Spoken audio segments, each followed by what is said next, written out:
ಸ್ನೇಹಿತರೆ, ನಾವು ಕಳೆದ ವಿಡಿಯೋಗಳಲ್ಲಿ ಹಿಸ್ಟ್ರಿ ಆಫ್ ಅಡ್ವರ್ಟೈಸಿಂಗ್ ಬಗ್ಗೆ ಡಿಸ್ಕಷನ್ಸನ್ನು ಮಾಡ್ತಾ ಇದ್ವಿ. ಬೇರೆ ಬೇರೆ ದೇಶಗಳಲ್ಲಿ ಬೇರೆ ಬೇರೆ ಸಂದರ್ಭಗಳಲ್ಲಿ ಯಾವ ರೀತಿಯಾಗಿ ಅಡ್ವರ್ಟೈಸ್ಮೆಂಟ್ ಅಂತಕ್ಕಂತಹದ್ದು ಡೆವಲಪ್ಮೆಂಟ್ ಆಯಿತು ಅನ್ನೋದ್ರ ಬಗ್ಗೆ ಕೂಡ ನಾವು ಕಳೆದ ವಿಡಿಯೋ ಮತ್ತು ತರಗತಿಗಳಲ್ಲಿ ನಾವು ಡಿಸ್ಕಷನ್ಸನ್ನು ಮಾಡಿದ್ವಿ. ಅದರಲ್ಲಿ 16 ಮತ್ತು 18ನೇ ಸೆಂಚುರಿಯಲ್ಲಿ ತೆಗೆದುಕೊಂಡಾಗ 16th to 18th ಸೆಂಚುರಿಯ ವರೆಗೆ ಯಾವ ರೀತಿಯಾಗಿ ಅಡ್ವರ್ಟೈಸ್ಮೆಂಟ್ ಅಂತಕ್ಕಂತಹದ್ದು ಡೆವಲಪ್ಮೆಂಟ್ ಆಯಿತು. ಇಟಲಿ ಇರಬಹುದು, ಜರ್ಮನಿ ಇರಬಹುದು, ಹೋಲ್ಯಾಂಡ್ ಇರಬಹುದು, ಅಥವಾ ಬ್ರಿಟನ್ನಲ್ಲಿ ಬಂದಂತಹ 1620ಯಲ್ಲಿ ಫಸ್ಟ್ ಅಪಿಯರ್ ಆದಂತಹ ವೀಕ್ಲಿ ನ್ಯೂಸ್ ಪೇಪರ್ ಅಂತಕ್ಕಂಥದ್ದೇನಿದೆ, ಗ್ಯಾಜೆಟ್ ಏನಿದೆ, ಅವುಗಳ ಮೂಲಕ ಹೇಗೆ ಅಡ್ವರ್ಟೈಸ್ಮೆಂಟ್ಸ್ಗಳನ್ನು ಕೊಡ್ತಾ ಇದ್ರು ಅನ್ನೋದ್ರ ಬಗ್ಗೆ ಕೂಡ ನಾವು ಕಳೆದ ವಿಡಿಯೋಗಳಲ್ಲಿ ಡಿಸ್ಕಷನ್ಸನ್ನು ಮಾಡಿದ್ವಿ. ಅದಾದಮೇಲೆ 18th ಸೆಂಚುರಿಗೆ ಬಂದಂತಹ ಸಂದರ್ಭಗಳಲ್ಲಿ ಈ ಪ್ರಿಂಟಿಂಗ್ ಅಂತಕ್ಕಂತಹದ್ದು ಹೆಚ್ಚು ಪ್ರಾಮಿನೆನ್ಸನ್ನು ಪಡೆದುಕೊಳ್ಳೋದಕ್ಕೆ ಶುರುವಾಗತ್ತೆ. ಸೊ ಪ್ರಿಂಟಿಂಗ್ ಯೂನಿಟ್ಗಳನ್ನು ಬೇರೆ ಬೇರೆ ನ್ಯೂಸ್ ಪೇಪರ್ಗಳಲ್ಲಿ ಸ್ವತಂತ್ರವಾಗಿ ಇಂಡಿಪೆಂಡೆಂಟ್ ಆಗಿ ಅವರ ಮೀಡಿಯಾ ಕಂಪನಿಗಳಲ್ಲಿ ಪ್ರಿಂಟಿಂಗ್ ಯೂನಿಟ್ಗಳನ್ನು ಅವರು ಹಾಕೊಳ್ಳೋದಕ್ಕೆ ಶುರು ಮಾಡ್ತಾರೆ. ಆ ಮೂಲಕ ಮತ್ತಷ್ಟು ಪ್ರಿಂಟಿಂಗನ್ನು ಹೆಚ್ಚು ಅಲ್ಲಿ ಡೆವಲಪ್ಮೆಂಟ್ ಆಗೋದಕ್ಕೆ ಶುರುವಾಗತ್ತೆ 18th ಸೆಂಚುರಿನಲ್ಲಿ.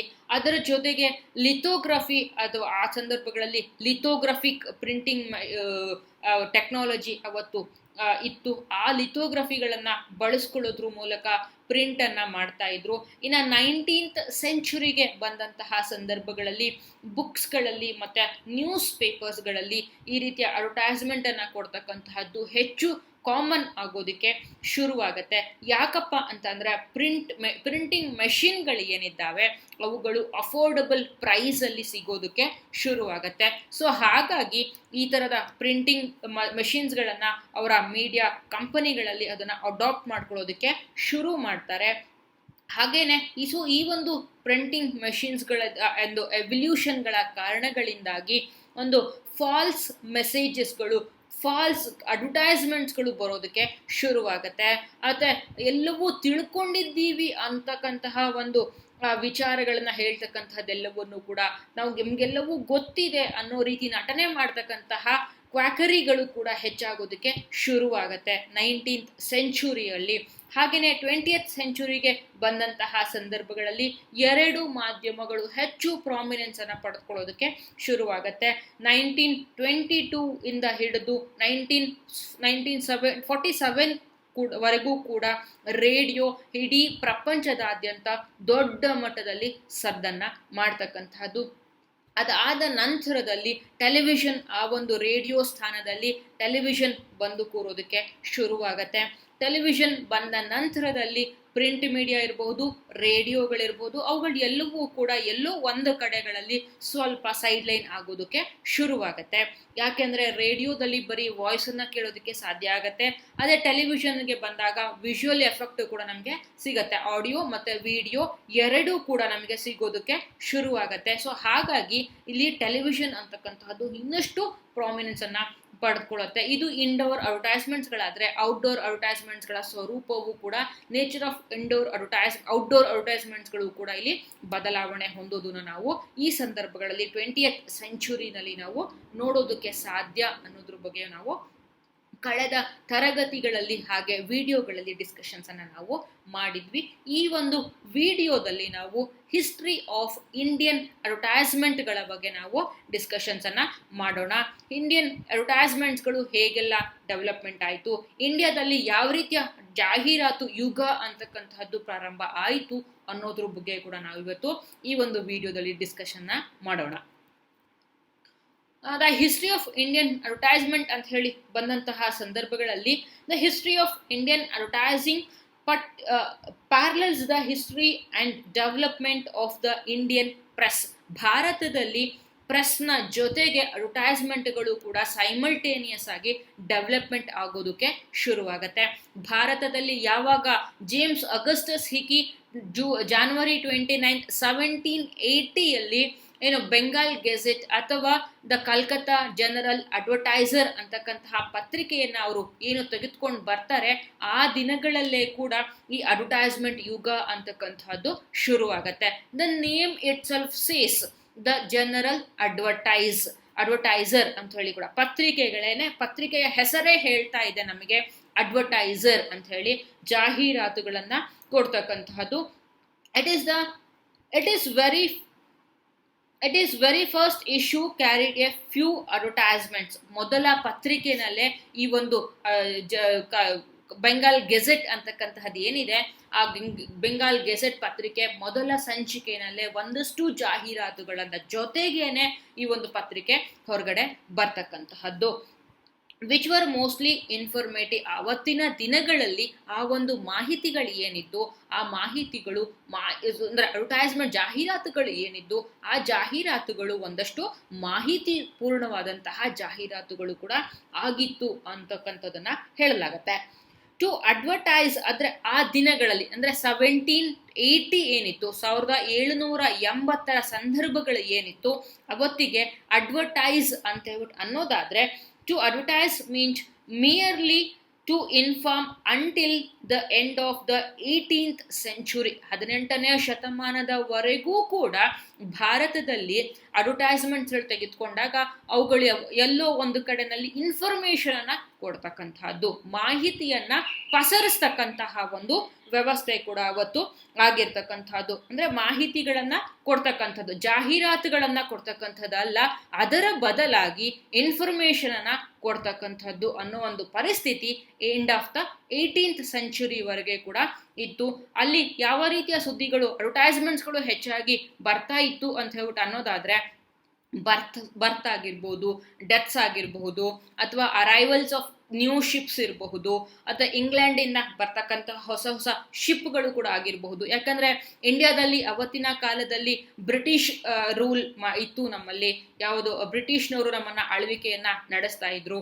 ಸೊ ಹಾಗಾಗಿ ನಮ್ಮಲ್ಲೆಲ್ಲ ವ್ಯಾಪಾರ ವಹಿವಾಟುಗಳು ಎಲ್ಲವೂ ಕೂಡ ಶಿಪ್ಗಳ ಮೂಲಕನೇ ಕೂಡ ಆಗ್ತಾ ಇತ್ತು. ಸೊ ಹಾಗಾಗಿ ಆ ಶಿಪ್ಗಳು, ಇಂಗ್ಲೆಂಡಿಂದ ಬಂದಂತಹ ಆ ಶಿಪ್ಗಳು ಏನಿತ್ತು ಅವುಗಳ ಬಗ್ಗೆ ಅವರು ಮಾಹಿತಿಯನ್ನ ಕೊಡ್ತಾ ಇದ್ರು. ಹಾಗೇನೆ sales of house hold furniture, ಆ ಹೌಸ್ ಹೋಲ್ಡ್ ಅಲ್ಲಿ ಇರ್ತಕ್ಕಂತಹ ಮನೆಗಳಲ್ಲಿ ಇರ್ತಕ್ಕಂತಹ ಫರ್ನಿಚರ್ಗಳು ಏನಿದ್ದಾವೆ, ನಾವು ಇವತ್ತು ಹೊಸ ಆ್ಯಪ್ಗಳಲ್ಲಿ ನೋಡ್ತೀವಿ ನೋಡಿ, ಈ OLX ಅಲ್ಲಿ ನೋಡ್ತೇವೆ, ನಿಮ್ಮಲ್ಲಿ ಇರ್ತಕ್ಕಂಥ ನಿಮಗೆ ಅನವಶ್ಯಕವಾಗಿರ್ತಕ್ಕಂತಹ ವಸ್ತುಗಳನ್ನ ಮಾರಿಬಿಡಿ, OLX ನಲ್ಲಿ ಮಾರಿಬಿಡಿ ಅಂತ ಅಡ್ವರ್ಟೈಸ್ಮೆಂಟ್ಸ್ ಗಳನ್ನ ನಾವು ಇವತ್ತು ಏನು ನೋಡ್ತೇವೆ, ಅದಕ್ಕೆ ಒಂದು ಹೊಸ ಆ್ಯಪ್ ಅನ್ನ ನಾವು ಇವತ್ತು ನೋಡ್ತಾ ಇದ್ದೀವಿ. ಅವತ್ತಿನ ದಿನಗಳಲ್ಲೇನೆ ಕೂಡ sales of house hold furniture ಅಂದ್ರೆ ಮನೆಯಲ್ಲಿ ಇರ್ತಕ್ಕಂತಹ ಫರ್ನಿಚರ್ಗಳನ್ನ ಮಾರಾಟ ಮಾಡಲಿಕ್ಕೆ ಅಡ್ವರ್ಟೈಸ್ಮೆಂಟ್ಸ್ ಗಳನ್ನ ಕೊಡ್ತಾ ಇದ್ರು, ಜಾಹೀರಾತುಗಳನ್ನ ಕೊಡ್ತಾ ಇದ್ರು. ಆ ರೀತಿಯ ಜಾಹೀರಾತುಗಳೆಲ್ಲವೂ ಕೂಡ ಅವತ್ತಿನ ದಿನಗಳಲ್ಲಿ ಪತ್ರಿಕೆಗಳಲ್ಲಿ, ಎಸ್ಪೆಷಲಿ ಅವತ್ತು ಬೆಂಗಾಲ್ ಗೆಜೆಟ್ ಏನಿದೆ ಅಥವಾ ಕಲ್ಕತ್ತಾ ಜನರಲ್ ಅಡ್ವರ್ಟೈಸರ್ ಅಂತಕ್ಕಂತಹ ಪತ್ರಿಕೆ ಏನಿದೆ, ಆ ತರದ ಆ ಒಂದು ಪತ್ರಿಕೆಯಲ್ಲಿ ಈ ರೀತಿಯಾಗಿರ್ತಕ್ಕಂತಹ ಅಡ್ವರ್ಟೈಸ್ಮೆಂಟ್ಸ್ಗಳು ಹೆಚ್ಚಾಗಿ ಪಬ್ಲಿಸಿಟಿಯನ್ನ ಹೆಚ್ಚಾಗಿ ಪಬ್ಲಿಕೇಶನ್ ಕೂಡ ಆಗ್ತಾ ಇತ್ತು. Some offer to print government advertisements. ಅದರ ಜೊತೆಗೆ ಅವತ್ತಿನ ಕಂಪನಿ ಸರ್ಕಾರ ಏನಿತ್ತು, ಬ್ರಿಟಿಷ್ ಗವರ್ನಮೆಂಟ್ ಏನಿತ್ತು, ಬ್ರಿಟಿಷ್ ಗವರ್ನಮೆಂಟ್ಗೆ ಸಂಬಂಧಪಟ್ಟಂತಹ ಕೆಲವು ಅಡ್ವರ್ಟೈಸ್ಮೆಂಟ್ಗಳು ಕೂಡ ಅವತ್ತು ಬರ್ತಾ ಇತ್ತು. ಸೊ ಇದ್ರ ಜೊತೆಗೆ ಕಮರ್ಷಿಯಲ್ ಅಡ್ವರ್ಟೈಸ್ಮೆಂಟ್ಗಳ ಜೊತೆಗೆ ಗವರ್ನಮೆಂಟ್ ಅಡ್ವರ್ಟೈಸ್ಮೆಂಟ್ಸ್ಗಳು, ಅಂದ್ರೆ ಇವತ್ತಿನ ಹಾಗೆ ಟೆಂಡರ್ ನೋಟಿಫಿಕೇಶನ್ ಅಥವಾ ಅಪಾಯಿಂಟ್ಮೆಂಟ್ ನೋಟಿಫಿಕೇಶನ್ಸ್ಗಳು ಅಲ್ಲ, ಅಲ್ಲಿ ಕಂಪನಿ ಸರ್ಕಾರ ಬ್ರಿಟಿಷ್ ಗವರ್ನಮೆಂಟ್ಗೆ ಸಂಬಂಧಪಟ್ಟಿರ್ತಕ್ಕಂತಹ ಕೆಲವು ಅಡ್ವರ್ಟೈಸ್ಮೆಂಟ್ಸ್ಗಳು ಅವತ್ತಿನ ದಿನಗಳಲ್ಲಿ ಬರ್ತಾ ಇತ್ತು. But before long, persuasive copy began to replace mere information. ಅಂದ್ರೆ ಎಲ್ಲೋ ಒಂದು ಕಡೆ ಈ ತರದ ಜಾಹೀರಾತುಗಳು ಎಲ್ಲವೂ ಕೂಡ ಎಲ್ಲೋ ಒಂದು ಕಡೆ ಮಾಹಿತಿಯನ್ನ ಸ್ಪ್ರೆಡ್ ಮಾಡ್ತಕ್ಕಂಥದ್ದು, ಇನ್ಫಾರ್ಮೇಶನ್ ಅನ್ನ ಸ್ಪ್ರೆಡ್ ಮಾಡ್ತಕ್ಕಂತಹ ಒಂದು ದೃಷ್ಟಿಕೋನದಿಂದ ಈ ಒಂದು ಸುದ್ದಿಗಳು ಹೆಚ್ಚಾಗಿ ಅಪಿಯರ್ ಆಗ್ತಾ ಇದ್ದದನ್ನ ನಾವು ನೋಡೋದಕ್ಕೆ ಸಾಧ್ಯ ಆಗುತ್ತೆ. ಅದ್ರ ಜೊತೆಗೆ this is evident from the appearance of punch lines such as superior to anything of the kind hitherto imported. ಅಂದ್ರೆ ಆ ತರದ ಕೆಲವೊಂದು ಪಂಚ್ ಲೈನ್ಗಳನ್ನ ಕೊಡ್ತಕ್ಕಂಥದ್ದು. ಈಗ ಫಾರ್ ಎಕ್ಸಾಂಪಲ್ ಇವತ್ತಿನ ದಿನಗಳಲ್ಲಿ ನೋಡಿದಾಗ ಕೆಲವು ಅಡ್ವರ್ಟೈಸ್ಮೆಂಟ್ಸ್ಗಳಿಗೆ ಪಂಚ್ ಲೈನ್ ಅನ್ನ ಕೊಟ್ಟಿರ್ತಾರೆ. ಫಾರ್ ಎಕ್ಸಾಂಪಲ್ ಟಾಟಾ ಸ್ಕೈ ಅಂತ ಹೇಳಿ ತಗೊಂಡಾಗ, ಟಾಟಾ ಸ್ಕೈ ಹಾಕಿಸ್ಕೊಂಡವರ ಲೈಫ್ ಎಲ್ಲ ಜಿಂಗಾಲಾಲ, ಈ ತರದ ಪಂಚ್ ಲೈನ್ಗಳು ಏನ್ ಕೊಡ್ತಾರೆ. ಮತ್ತೆ ಶಶಿ ಇದ್ದಲ್ಲಿ ಕೊಳೆಯ ಮಾತಲ್ಲಿ, ಸೊ ಈ ರೀತಿಯ ಒಂದಷ್ಟು ಪಂಚ್ ಲೈನ್ಗಳು ನಾವು ಇವತ್ತು ಏನು ಅಡ್ವರ್ಟೈಸ್ಮೆಂಟ್ಸ್ಗಳಲ್ಲಿ ನೋಡ್ತೇವೆ, ಆ ರೀತಿಯ ಆ ಪಂಚ್ ಲೈನ್ಗಳನ್ನು ಕೂಡ ಅವತ್ತಿನ ನ್ಯೂಸ್ ಪೇಪರ್ಸ್ಗಳಲ್ಲೇ ಕೂಡ ಕೊಡ್ತಕ್ಕಂತಹ ಅವರ ಪ್ರಾಡಕ್ಟ್ಸ್ಗಳು ಏನಿತ್ತು, ಆ ಸೇಲ್ಸ್ಗಳು ಏನಿತ್ತು, ಆ ಸೇಲ್ಸ್ಗಳಿಗೆ ಒಂದಷ್ಟು ಅಡ್ವರ್ಟೈಸ್ಮೆಂಟ್ಸ್ಗಳಲ್ಲಿ ಈ ಥರದ ಪಂಚ್ ಲೈನನ್ನು ಕೊಡ್ತಕ್ಕಂತಹ ಒಂದು ಕಲ್ಚರ್ ಕೂಡ ಅವತ್ತಿನ ದಿನಗಳಲ್ಲಿ ಇತ್ತು. ಅದರ ಜೊತೆಗೆ warranted of the first quality. So ಹೀಗೆ ಕೆಲವು ಪಂಚ್ ಲೈನ್ಸ್ಗಳನ್ನು ಕೊಡ್ತಕ್ಕಂತಹದ್ದು elegant, most elegant and superb, handsome. So ಈ ರೀತಿಯಾಗಿ ಕೆಲವು ಪಂಚ್ ಲೈನ್ಸ್ಗಳನ್ನು ಕೊಡೋದ್ರ ಮೂಲಕನೂ ಕೂಡ ಅಡ್ವರ್ಟೈಸ್ಮೆಂಟ್ಸ್ಗಳನ್ನು ಮಾಡ್ತಾ ಇದ್ರು ಅನ್ನೋದ್ರ ಕೂಡ ನಮ್ಮಲ್ಲಿ ಸಾಕಷ್ಟು ಇನ್ಫಾರ್ಮೇಶನ್ಸ್ಗಳು ಕೂಡ ಸಿಗುತ್ತೆ. So most of these advertisements are ಅಲ್ಲಿ ಇನ್ಫಾರ್ಮೇಶನ್ಸ್ಗಳೇ ಆಗಿದ್ದಂಥದ್ದು. ಈ ಥರದ ಅಡ್ವರ್ಟೈಸ್ಮೆಂಟ್ಸ್ಗಳು ಏನಿತ್ತು ಅವುಗಳು ಎಲ್ಲವೂ ಕೂಡ ಬಹುತೇಕ ಜಾಹೀರಾತುಗಳು ಇವತ್ತಿನ ರೀತಿಯ ಜಾಹೀರಾತುಗಳು ಅನ್ನಿಸ್ಕೋತಿರ್ಲಿಲ್ಲ. ಅದರ ಬದಲಾಗಿ ಅವುಗಳು ಎಲ್ಲವೂ ಕೂಡ ಒಂದು ರೀತಿಯಾಗಿ ಇನ್ಫಾರ್ಮೇಶನ್, ಮಾಹಿತಿಯನ್ನ ಕೊಡ್ತಕ್ಕಂತಹದ್ದು ಅಂತ ಹೇಳಿ ಕೂಡ ಅವತ್ತಿನ ದಿನಗಳಲ್ಲಿ ಅನ್ನಿಸ್ಕೊಳ್ತಾ ಇತ್ತು. ಹಾಗೇನೆ ಮುಂದೆ ಬಂದಂತಹ ಸಂದರ್ಭಗಳಲ್ಲಿ ಬೈ 1830 1930 ವೇಳೆಗೆ ಭಾರತದಲ್ಲಿ around 3 dozen English dailies and periodicals were being published on a regular basis in India. ಭಾರತದಲ್ಲಿ 1830 ವೇಳೆಗೆ ಸುಮಾರು 3 ಡಜನ್ ಅಷ್ಟು, ಅಂದರೆ ಒಂದಷ್ಟು 36 ದಿನಪತ್ರಿಕೆಗಳು, ಇಂಗ್ಲಿಷ್ ದಿನಪತ್ರಿಕೆಗಳು ಅವತ್ತಿನ ದಿನಗಳಲ್ಲಿ ಪಬ್ಲಿಷ್ ಆಗ್ತಾ ಇತ್ತು ಅಂತಕ್ಕಂಥ ಒಂದು ಸ್ಟ್ಯಾಟಿಸ್ಟಿಕ್ಸ್ಗಳು ಕೂಡ ನಮಗೆ ಲಭ್ಯ ಇದೆ. ಬೈ ಮಿಡ್ ಸೆಂಚುರಿ ಅಂದರೆ 18ನೇ ಶತಮಾನದ ಮಧ್ಯಭಾಗಕ್ಕೆ ಬಂದಂತಹ ಸಂದರ್ಭಗಳಲ್ಲಿ ದ ನಂಬರ್ ರೋಸ್ ಟು 100. ಆ ಒಂದು ಮಧ್ಯ ಶತಮಾನಕ್ಕೆ ಬಂದಂತಹ ಸಂದರ್ಭಗಳಲ್ಲಿ ಇದರ ನಂಬರ್ ಕೂಡ ಹೆಚ್ಚಾಗೋದಕ್ಕೆ ಶುರುವಾಗತ್ತೆ. ಏನು ಅವಾಗ ಬರೀ 36 ದಿನಪತ್ರಿಕೆಗಳು ಇತ್ತು, ಆ ದಿನಪತ್ರಿಕೆಗಳ ಸಂಖ್ಯೆ 100ಕ್ಕೆ ಹೆಚ್ಚಾಗ್ತಕ್ಕಂಥದ್ದು. ಅಷ್ಟರ ಮಟ್ಟಿಗೆ ಈ ಪ್ರಿಂಟಿಂಗ್ ಅಂತಕ್ಕಂಥದ್ದು ಅಥವಾ ನ್ಯೂಸ್ ಪೇಪರ್ ಪ್ರಿಂಟ್ ಸೆಕ್ಷನ್ ಅಂತಕ್ಕಂಥದ್ದು ಅಥವಾ ಪ್ರಿಂಟ್ ಮೀಡಿಯಾ ಅಂತಕ್ಕಂಥದ್ದು ಏನಿದೆ ಅಷ್ಟರ ಮಟ್ಟಿಗೆ ಇದು ಬದಲಾವಣೆಯನ್ನ ಹೊಂದೋದಕ್ಕೆ ಶುರುವಾಗುತ್ತೆ. ನಾರ್ತ್ ಇಂಡಿಯಾದಲ್ಲಿ 10 ಪತ್ರಿಕೆಗಳನ್ನ ನೋಡ್ತೇವೆ, ಬಾಂಬೆನಲ್ಲಿ 17 ಪತ್ರಿಕೆಗಳನ್ನ ಗುರುತಿಸೋದಕ್ಕೆ ಸಾಧ್ಯ ಆಗುತ್ತೆ. ಇನ್ನು ಉಳಿದ ಪತ್ರಿಕೆಗಳು ಸೌತ್ ಇಂಡಿಯಾ ಕಡೆಯಿಂದ ಹೆಚ್ಚಾಗಿ ಪತ್ರಿಕೆಗಳು ಪಬ್ಲಿಷ್ ಆಗ್ತಾ ಇದ್ದದನ್ನ ಕೂಡ ನಾವು ನೋಡೋದಕ್ಕೆ ಸಾಧ್ಯ ಆಗತ್ತೆ. ಸೊ ಒಟ್ಟಾರೆಯಾಗಿ ಹೇಳಬೇಕು ಅಂತ ಅನ್ನೋದಾದ್ರೆ the number of advertisements were also rose. ಈ ಒಂದು ಸಂದರ್ಭಗಳು ಪತ್ರಿಕೆಗಳ ಸಂಖ್ಯೆ ಹೆಚ್ಚಾದ ಹಾಗೆ ಅಡ್ವರ್ಟೈಸ್ಮೆಂಟ್ಸ್ಗಳು ಕೊಡ್ತಕ್ಕಂತಹ ಜಾಹೀರಾತುಗಳನ್ನ ಕೊಡ್ತಕ್ಕಂಥವರ ಸಂಖ್ಯೆನೂ ಕೂಡ ಅಲ್ಲಿ ಹೆಚ್ಚಾಗೋದಕ್ಕೆ ಶುರುವಾಗತ್ತೆ. ಆ ಮೂಲಕ ಜಾಹೀರಾತು ಅಂತಕ್ಕಂತಹದ್ದು ಏನಿದೆ ಅವುಗಳೆಲ್ಲವೂ ಕೂಡ ಒಂದು ಉದ್ದಿಮೆ ಆಗಿ ಬೆಳವಣಿಗೆಯನ್ನ ಹೊಂದೋದಕ್ಕೆ ಶುರುವಾಗತ್ತೆ. ಇದೇ ಸಂದರ್ಭಗಳಲ್ಲಿ ಏಜೆಂಟ್ಗಳು ಹುಟ್ಟುಕೊಳ್ತಾರೆ. Agents flourished at the time as space contractors. ಅಂದ್ರೆ ಇಲ್ಲಿ ಪತ್ರಿಕೆಗಳಿಗೆ ಬಂದಾಗ, ಪ್ರಿಂಟ್ ಮೀಡಿಯಾಗೆ ಬಂದಂತಹ ಸಂದರ್ಭಗಳಲ್ಲಿ ಅವರೆಲ್ಲರೂ ಕೂಡ ನಾವು ಸ್ಪೇಸ್ ಬಗ್ಗೆ ಮಾತಾಡ್ತೇವೆ ಪ್ರಿಂಟ್ ಮೀಡಿಯಾದಲ್ಲಿ.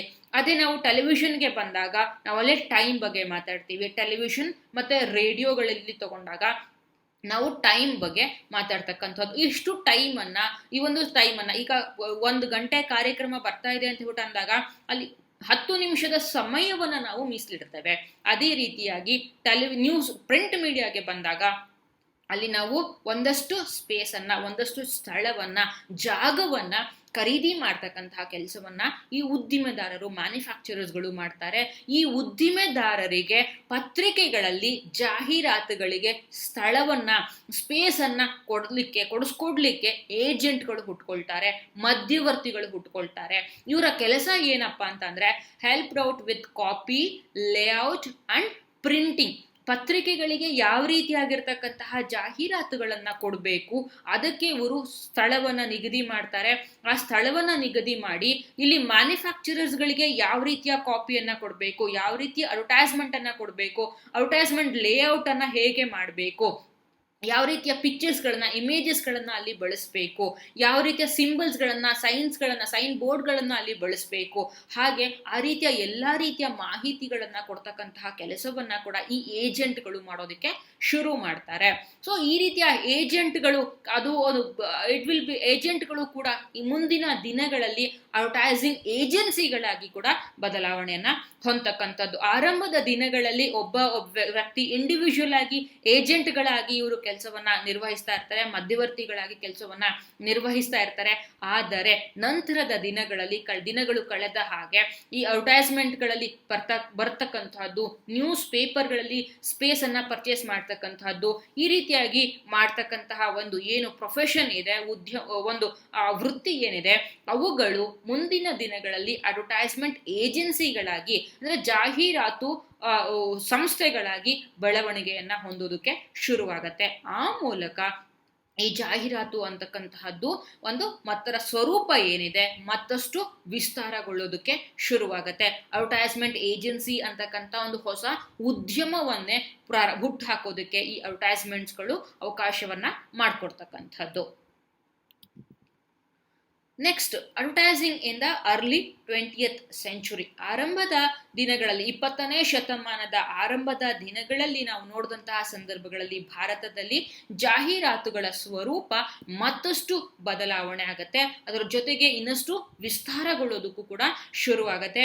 ಈ ಒಂದು ಆರಂಭದ 20ನೇ ಶತಮಾನದಲ್ಲಿ 2 ರೀತಿಯಾಗಿರ್ತಕ್ಕಂತಹ ಪ್ರಮುಖವಾಗಿರ್ತಕ್ಕಂತಹ ಇನ್ಸಿಡೆಂಟ್ಗಳು ಇಲ್ಲಿ ಅಡ್ವರ್ಟೈಸ್ಮೆಂಟ್ಸ್ಗಳಿಗೆ ಸಾಕಷ್ಟು ಅವಕಾಶಗಳನ್ನ, ಆಪರ್ಚುನಿಟಿಯನ್ನ ಹೆಚ್ಚು ಮಾಡ್ತಕ್ಕಂತಹ ಒಂದು 2 ಇನ್ಸಿಡೆಂಟ್ಗಳು ಕೂಡ ನಡೀತಕ್ಕಂತಹದ್ದು. ಅದೇನಪ್ಪಾ ಅಂತಂದ್ರೆ, ಆಗಷ್ಟೇ ಭಾರತದಲ್ಲಿ ದೊಡ್ಡ ಮಟ್ಟದಲ್ಲಿ ಫ್ರೀಡಮ್ ಫೈಟ್ಗಳ ಬಗ್ಗೆ ದೊಡ್ಡ ಮಟ್ಟದಲ್ಲಿ ಒಂದು ಫೈಟಿಂಗ್ ಕೂಡ ನಡೀತಾ ಇರತ್ತೆ, ಸ್ವಾತಂತ್ರ್ಯ ಹೋರಾಟಗಳು ನಡೀತಾ ಇರತ್ತೆ. ಎಲ್ಲಾ ಕಡೆಗಳಲ್ಲೂ ಕೂಡ ಬೇರೆ ಬೇರೆ ರೀತಿನಲ್ಲಿ ಈ ಉಗ್ರಗಾಮಿಗಳಿರಬಹುದು ಅಥವಾ ಮಂದಗಾಮಿಗಳು, ಈ ತರದ ಬೇರೆ ಬೇರೆ ಒಂದು ಏನು ಅಸೋಸಿಯೇಷನ್ಸ್ ಗಳನ್ನ ಮಾಡಿಕೊಂಡು ಅವರೆಲ್ಲರೂ ಕೂಡ ಫ್ರೀಡಮ್ ಫೈಟ್ ಮಾಡಲಿಕ್ಕೆ ಸಾಕಷ್ಟು ಹೋರಾಟವನ್ನ ಮಾಡ್ತಾ ಇರ್ತಾರೆ. ಅದೇ ಸಂದರ್ಭಗಳಲ್ಲಿ ಕೂಡ 1907 ಮತ್ತೆ 1907 to 1911 ವರೆಗೆ ಇದ್ದಂತಹ ಈ ಸ್ವದೇಶಿ ಮೂವ್ಮೆಂಟ್ ಏನಿದೆ, ಈ ಸ್ವದೇಶಿ ಚಳುವಳಿ ಅಂತಕ್ಕಂಥದ್ದು ಏನಿದೆ, ಅವುಗಳು ಅಡ್ವರ್ಟೈಸ್ಮೆಂಟ್ಸ್ಗಳಿಗೆ ಮತ್ತಷ್ಟು ಪ್ರೋತ್ಸಾಹವನ್ನ ಕೊಡ್ತಕ್ಕಂತಹ ಕೆಲಸವನ್ನ ಮಾಡತ್ತೆ. Which gave an impetus on indigenous industries. ಈ ಇಂಡಿಜಿನಿಯಸ್ ಅಂದ್ರೆ ಸ್ವದೇಶಿ ಮೂವ್ಮೆಂಟ್ ಏನಿದೆ, ಸ್ವದೇಶಿ ಚಳುವಳಿ ಅಂತಕ್ಕಂಥದ್ದು ಏನಿದೆ, ಆ ಸ್ವದೇಶಿ ಚಳುವಳಿಗಳ ಪರಿಣಾಮವಾಗಿ ಭಾರತದಲ್ಲಿ ಕೂಡ ಸ್ಥಳೀಯ ಮಟ್ಟದಲ್ಲಿ ಒಂದಷ್ಟು ಕೈಗಾರಿಕೆಗಳು ಹುಟ್ಕೊಳ್ಳೋದಕ್ಕೆ ಶುರುವಾಗತ್ತೆ. ಸೊ ಹಾಗಾಗಿ ಇಂಡಿಯಾದಲ್ಲಿ ಕೂಡ ಅವರು ರೋಟರಿ ಲಿನೋಟೈಪ್ ಅಂತಕ್ಕಂತಹ ಮೆಷಿನ್ಸ್ಗಳನ್ನ, ಪ್ರಿಂಟಿಂಗ್ ಮೆಷಿನ್ಸ್ಗಳನ್ನ ಅವರು ಬಳಸ್ಕೊಳ್ಳೋದಕ್ಕೆ ಶುರು ಮಾಡ್ತಾರೆ. ಅದುವರೆಗೂ ಕೂಡ ಪ್ರಿಂಟ್ ಮಾಡಲಿಕ್ಕೆ ನಮಗೆ ಪ್ರಿಂಟಿಂಗ್ ಮೆಷಿನ್ಸ್ಗಳು ಪ್ರಾಬ್ಲಮ್ ಇತ್ತು. 2 ಅಥವಾ 3 ನ್ಯೂಸ್ ಪೇಪರ್ಸ್ಗಳು ಅಥವಾ ಮ್ಯಾಗಝೀನ್ಸ್ಗಳು ಸೇರ್ಕೊಂಡು ಪ್ರಿಂಟಿಂಗ್ ಯೂನಿಟ್ಗಳನ್ನ ಹಾಕೊಳ್ತಾ ಇದ್ರು, ಅಲ್ಲಿ ಪ್ರಿಂಟಿಂಗ್ ಕೆಲಸವನ್ನ ಮಾಡ್ತಾ ಇದ್ರು. ಆದರೆ ಈ ಒಂದು ಸ್ವದೇಶಿ ಮೂವ್ಮೆಂಟ್ನ ಪರಿಣಾಮವಾಗಿ ಮತ್ತಷ್ಟು ಪತ್ರಿಕೆಗಳು ಹುಟ್ಕೊಳ್ಳುತ್ತೆ, ಮ್ಯಾಗಝೀನ್ಸ್ಗಳು ಹುಟ್ಕೊಳ್ಳುತ್ತೆ, ಜೊತೆಗೆ ಒಂದಷ್ಟು ಹೊಸ ಇಂಡಸ್ಟ್ರಿಗಳು ಸ್ಥಳೀಯ ಮಟ್ಟದಲ್ಲೇ ಕೂಡ ಒಂದಷ್ಟು ಹೊಸ ಒಂದು ಉದ್ಯಮಗಳು ಕೂಡ ಹುಟ್ಕೊಳ್ಳೋದಕ್ಕೆ ಶುರುವಾಗತ್ತೆ. ಸೊ ಹಾಗಾಗಿ ಈ ರೀತಿಯ ಉದ್ಯಮಗಳ ಉಗಮದ ಪರಿಣಾಮವಾಗಿ ಮತ್ತಷ್ಟು ಜಾಹೀರಾತುಗಳ ಸಂಖ್ಯೆ ಕೂಡ ಹೆಚ್ಚಾಗತ್ತೆ. ಜಾಹೀರಾತುಗಳು ಹೆಚ್ಚಾದ ಹಾಗೆ ಇದೇ ಸಂದರ್ಭಗಳಲ್ಲಿ ಪ್ಯಾರಲಲ್ ಆಗಿ ಈ ಪ್ರಿಂಟಿಂಗ್ ಟೆಕ್ನಾಲಜಿಯಲ್ಲೂ ಕೂಡ ಒಂದಷ್ಟು ಡೆವಲಪ್ಮೆಂಟ್ಗಳು ಆಗೋದಕ್ಕೆ ಶುರುವಾಗತ್ತೆ. ಅವತ್ತಿನ ದಿನಗಳಲ್ಲಿ ಈ ರೋಟರಿ ಲಿನೋಟೈಪ್ ಮೆಷಿನ್ಸ್ಗಳೆಲ್ಲವೂ ಕೂಡ ಅಪಿಯರ್ ಆಗೋದಕ್ಕೆ ಶುರುವಾಗತ್ತೆ. ಆ ಥರದ ಲಿನೋಟೈಪ್ ಮೆಷಿನ್ಸ್ಗಳನ್ನ ಪತ್ರಿಕೆಗಳಲ್ಲಿ ಇನ್ಸ್ಟಾಲ್ ಮಾಡೋದಕ್ಕೆ ಶುರು ಮಾಡ್ತಾರೆ. The installation in 1907 of the first rotary linotype machine by the statement of ಕಲ್ಕತ್ತಾದಲ್ಲಿ ಇದ್ದಂತಹ ಪತ್ರಿಕೆ ಈ ಒಂದು ಲಿನೋಟೈಪ್ ಮೆಷಿನ್ ಅನ್ನ ತನ್ನ ಒಂದು ಪ್ರೆಸ್ ಯೂನಿಟ್ ಅನ್ನ ಸ್ಥಾಪನೆ ಮಾಡೋದಕ್ಕೆ ಶುರು ಮಾಡತ್ತೆ. ಸೊ ಹಾಗಾಗಿ ಇನ್ನಷ್ಟು ಜಾಹೀರಾತುಗಳಿಗೆ ಮತ್ತಷ್ಟು ಪುಷ್ಟಿಯನ್ನ ಕೊಡ್ತಕ್ಕಂತಹ ಕೆಲಸವನ್ನ ಕೂಡ ಆಗತ್ತೆ. In a few years time other papers to install the new machines. ಇದೇ ಸಂದರ್ಭಗಳಲ್ಲಿ ಬೇರೆ ಬೇರೆ ಪತ್ರಿಕೆಗಳು ಕೂಡ, ಪತ್ರಿಕಾ ಮಾಧ್ಯಮಗಳು ಕೂಡ ಈ ಒಂದು ರೋಟರಿ ಲಿನೋಟೈಪ್ ಮೆಷಿನ್ಸ್ಗಳನ್ನ ತಮ್ಮ ಪತ್ರಿಕೆಗಳಲ್ಲಿ, ಅವರು ಇಂಡಸ್ಟ್ರಿಗಳಲ್ಲಿ ಆ ಒಂದು ಇನ್ಸ್ಟಾಲೇಷನ್ಗಳನ್ನ ಮಾಡೋದಕ್ಕೆ ಶುರು ಮಾಡ್ತಾರೆ. Which made it to possible to produce a cheap newspaper with a large national circulation.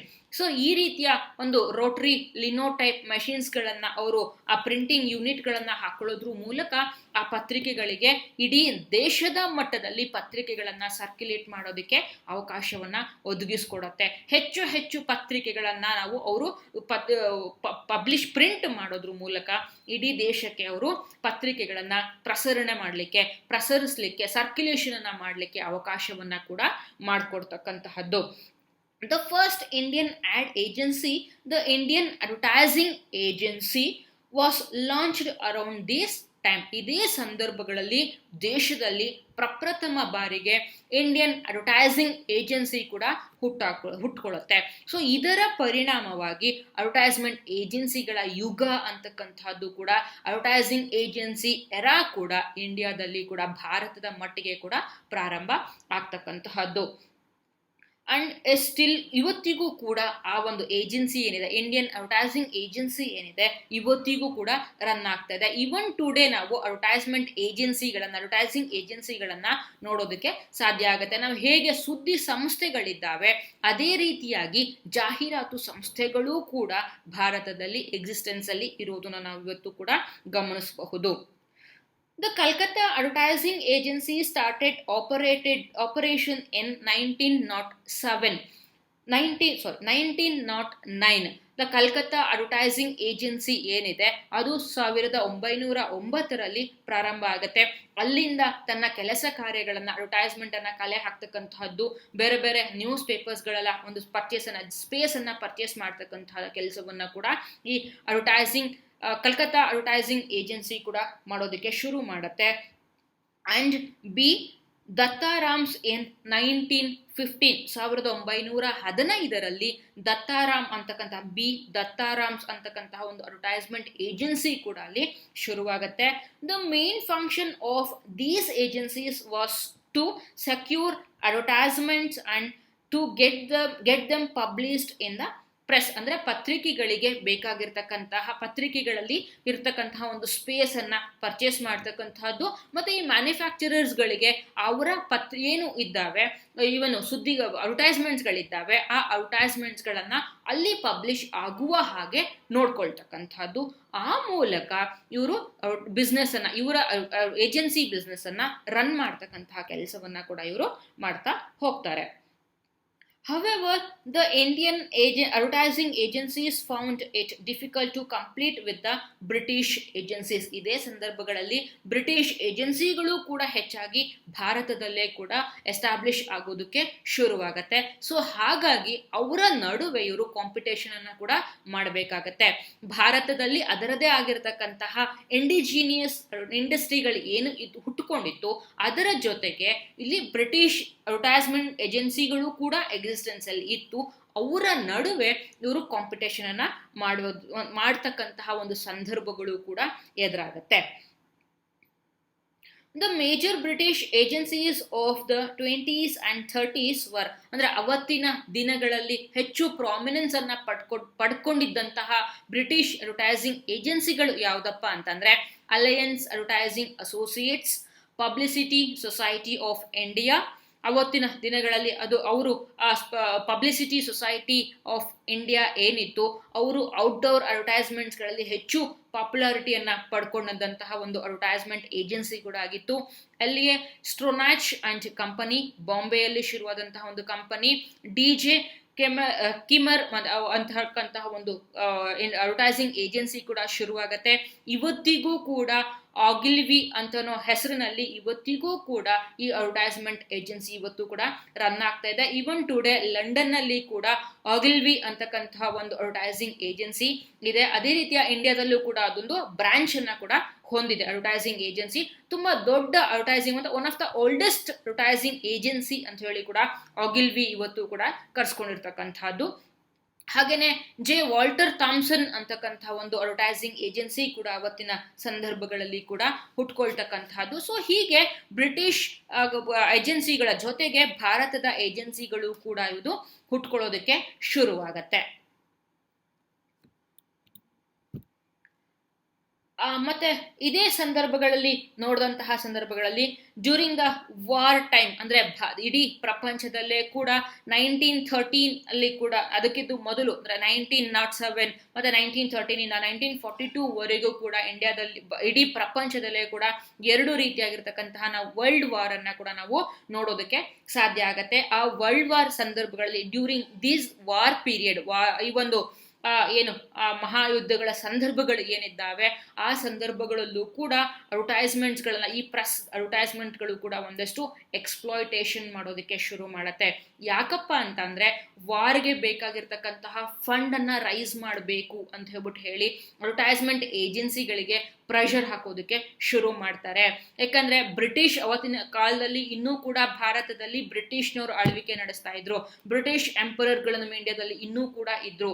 So ಹಾಗಾಗಿ ಅವ್ರುಗಳೆಲ್ಲರೂ ಕೂಡ ವಾರಿಗೆ ಬೇಕಾಗಿರ್ತಕ್ಕಂತಹ ಫಂಡ್ ಅನ್ನ ರೈಸ್ ಮಾಡ್ಲಿಕ್ಕೆ ಈ ಅಡ್ವರ್ಟೈಸ್ಮೆಂಟ್ ಏಜೆನ್ಸಿಗಳನ್ನ ಎಕ್ಸ್ಪ್ಲಾಯ್ಟ್ ಮಾಡೋದಕ್ಕೆ ಕೂಡ ಶುರು ಮಾಡ್ತಾರೆ.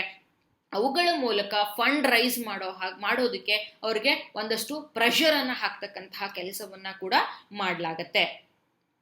ಅದೇ ಸಂದರ್ಭಗಳಲ್ಲಿ ಕೂಡ ಒಂದಷ್ಟು ಲ್ಯಾಂಗ್ವೇಜ್ ನ್ಯೂಸ್ ಪೇಪರ್ಸ್ಗಳು ಕೂಡ, ವರ್ನಾಕ್ಯುಲರ್ ನ್ಯೂಸ್ ಪೇಪರ್ಸ್ಗಳು ಕೂಡ ಹೆಚ್ಚು ಹೆಚ್ಚು ಪ್ರಕಟಣೆ ಆಗೋದಕ್ಕೆ ಶುರುವಾಗತ್ತೆ. ಹೆಚ್ಚು ಹೆಚ್ಚು ಸೌತ್ ಇಂಡಿಯಾದಲ್ಲಿ ಇರ್ಬೋದು, ನಾರ್ತ್ ಇಂಡಿಯಾದಲ್ಲಿ ಇರಬಹುದು, ಅವರದೇ ಆಗಿರ್ತಕ್ಕಂತಹ ಭಾಷೆ, ಕನ್ನಡ ಇರಬಹುದು ಅಥವಾ ತಮಿಳ್ ಇರಬಹುದು, ತೆಲುಗು ಇರಬಹುದು, ಅಥವಾ ನಾರ್ತ್ ಇಂಡಿಯನ್ ಲ್ಯಾಂಗ್ವೇಜಸ್ ಮರಾಠಿ ಇರಬಹುದು, ಅಥವಾ ಗುಜರಾತಿ ಇರಬಹುದು, ರಾಜಸ್ಥಾನಿ ಇರಬಹುದು, ಪಂಜಾಬಿ ಇರಬಹುದು. ಹೀಗೆ ಡಿಫ್ರೆಂಟ್ ಆಗಿರ್ತಕ್ಕಂತಹ ವರ್ನಾಕ್ಯುಲರ್ ಲ್ಯಾಂಗ್ವೇಜ್, ರೀಜನಲ್ ಲ್ಯಾಂಗ್ವೇಜಸ್ ಅಲ್ಲಿ ಕೂಡ ಪತ್ರಿಕೆಗಳು ಹೆಚ್ಚು ಹೆಚ್ಚು ಬರೋದಕ್ಕೆ ಶುರುವಾಗತ್ತೆ. ಪತ್ರಿಕೆಗಳು ಹೆಚ್ಚು ಹೆಚ್ಚು ಬಂದ ಹಾಗೆ ಅಡ್ವರ್ಟೈಸ್ಮೆಂಟ್ಸ್ಗಳ ಸಂಖ್ಯೆನೂ ಕೂಡ ಹೆಚ್ಚಾಗೋದಕ್ಕೆ ಶುರುವಾಗತ್ತೆ. It is one of the major development during the 20th century ಅಂತಾನೆ ಕೂಡ ಹೇಳಬಹುದು. ಸೊ ಅದ್ರ ಜೊತೆಗೆ ಲ್ಯಾಂಗ್ವೇಜಿನ ಪ್ರೆಸ್ಗಳು ಶುರುವಾದ ಹಾಗೆ ಎಂಪ್ಲಾಯ್ಮೆಂಟ್ ಜನರೇಷನ್ ಕೂಡ ಹೆಚ್ಚಾಗೋದಕ್ಕೆ ಶುರುವಾಗತ್ತೆ. So this experience taught Indian professionals in advertising how to motivate large sections of the Indian population. ಯಾವಾಗ ಪತ್ರಿಕೆಗಳು ಹೆಚ್ಚು ಹೆಚ್ಚು ಶುರುವಾಗೋದಕ್ಕೆ ಆರಂಭ ಆಗುತ್ತೋ ಅದೇ ಸಂದರ್ಭಗಳಲ್ಲಿ ಕೂಡ ಎಂಪ್ಲಾಯ್ಮೆಂಟ್ ಜನರೇಷನ್ ಕೂಡ ಹೆಚ್ಚಾಗೋದಕ್ಕೆ ಶುರುವಾಗತ್ತೆ.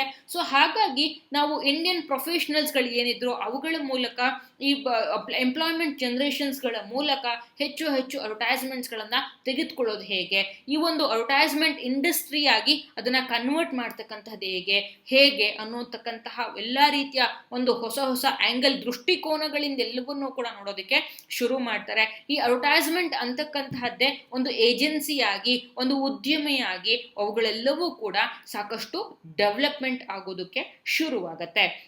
Ad agencies established during this included, ಈ ಒಂದು ಸಂದರ್ಭಗಳಲ್ಲಿ during the world war, 2 world ವಾರ್ಗಳು ಏನು ನಡೀತು ಅಂತಹ ಸಂದರ್ಭಗಳಲ್ಲೂ ಕೂಡ ಒಂದಷ್ಟು ಅಡ್ವರ್ಟೈಸ್ಮೆಂಟ್ ಏಜೆನ್ಸಿಗಳು ಕೂಡ ಭಾರತದಲ್ಲಿ ಹುಟ್ಕೊಳ್ಳುತ್ತೆ. Alliance advertising association limited at ಬಾಂಬೆಯಲ್ಲಿ ಅಲಯನ್ಸ್ ಅಡ್ವರ್ಟೈಸಿಂಗ್ ಅಸೋಸಿಯೇಷನ್ ಅಂತಕ್ಕಂಥದ್ದು ಹುಟ್ಕೊಳ್ಳುತ್ತೆ. ಹಾಗೇನೆ ಬ್ರಿಟಿಷ್ ಇಂಡಿಯಾ ಕಾರ್ಪೊರೇಷನ್ ಆಫ್ ಕಾನ್ಪುರ್ನಲ್ಲಿ ಕೂಡ ಹುಟ್ಕೊಳ್ತಕ್ಕಂಥದ್ದು. LAS ಸ್ಟೊನಾಚ್ ಅಂಡ್ ಕಂಪನಿ ಕೂಡ ಬಾಂಬೆಯಲ್ಲಿ ಹುಟ್ಕೊಳ್ಳುತ್ತೆ. ಸೊ ಹೀಗೆ ಬೇರೆ ಬೇರೆ ರೀತಿಯಾಗಿರ್ತಕ್ಕಂತಹ ಅಡ್ವರ್ಟೈಸ್ಮೆಂಟ್ ಏಜೆನ್ಸಿಗಳು ಕೂಡ ಭಾರತದಲ್ಲಿ ಹುಟ್ಕೊಳ್ಳೋದಕ್ಕೆ ಶುರುವಾಗುತ್ತೆ. LAS ಸ್ಟೊನಾಚ್ ಅಂಡ್ ಕಂಪನಿ ಅದು ಲಂಡನ್ನಲ್ಲಿ ಕೂಡ ಬ್ರಾಂಚ್ ಅನ್ನ ಕೂಡ ಹೊಂದಿರುತ್ತೆ. ಅಲ್ಲಿ ಲಂಡನ್ನಲ್ಲಿ ಇದ್ದಂತಹ ಏನು ಕಂಪನಿ ಇತ್ತು ಅದೇ ಕಂಪನಿಗೆ ಇಂಡಿಯಾದಲ್ಲಿ ಒಂದು ಏಜೆನ್ಸಿಯನ್ನ ಕೊಡ್ತಾರೆ. ಇಲ್ಲಿ ಕೂಡ ಬ್ರಾಂಚ್ಗಳನ್ನ LAS ಸ್ಟೊನಾಚ್ ಅವರು ಒಂದು ಏಜೆನ್ಸಿಗಳನ್ನ, ಅಂದ್ರೆ ಇಲ್ಲಿ ಇಂಡಿಯಾದಲ್ಲಿ ಕೂಡ ಅವುಗಳಿಗೆ ಬ್ರಾಂಚ್ಗಳನ್ನ ಓಪನ್ ಮಾಡ್ತಕ್ಕಂಥದ್ದು. ಸೊ ಹೀಗೆ ಈ ರೀತಿಯ ಕಂಪನಿ ಏಜೆನ್ಸಿ ಅಂದ್ರೆ ಈ ಅಡ್ವರ್ಟೈಸಿಂಗ್ ಏಜೆನ್ಸಿಗಳು ಏನಿತ್ತು ಅವರು ಬೇರೆ ಬೇರೆ ಬ್ರಾಂಚ್ಗಳನ್ನ ಎಸ್ಟಾಬ್ಲಿಷ್ ಮಾಡೋದ್ರ ಮೂಲಕ ಅವರ ಬಿಸ್ನೆಸ್ಗಳನ್ನ ಮತ್ತಷ್ಟು ಎಸ್ಟಾಬ್ಲಿಷ್ ಮಾಡೋದಕ್ಕೆ ಶುರು ಮಾಡ್ತಾರೆ. ಹಾಗೇನೆ ಮತ್ತೆ ಇಂಟರ್ ವಾರ್ ಇಯರ್ಸ್ಗಳಲ್ಲಿ ಬಂದಾಗ ಈ ಒಂದು ವಿಶ್ವದಲ್ಲಿ ಏನು ಮಹಾಯುದ್ಧಗಳು ಏನು ನಡೀತಾ ಇತ್ತು ಆ ಸಂದರ್ಭಗಳಲ್ಲಿ ಕೂಡ ಭಾರತದಲ್ಲಿಯೂ ಕೂಡ ಈ ಅಡ್ವರ್ಟೈಸ್ಮೆಂಟ್ ಏಜೆನ್ಸಿಗಳು ಮತ್ತಷ್ಟು ಬೆಳವಣಿಗೆಯನ್ನ ಹೊಂದತ್ತೆ.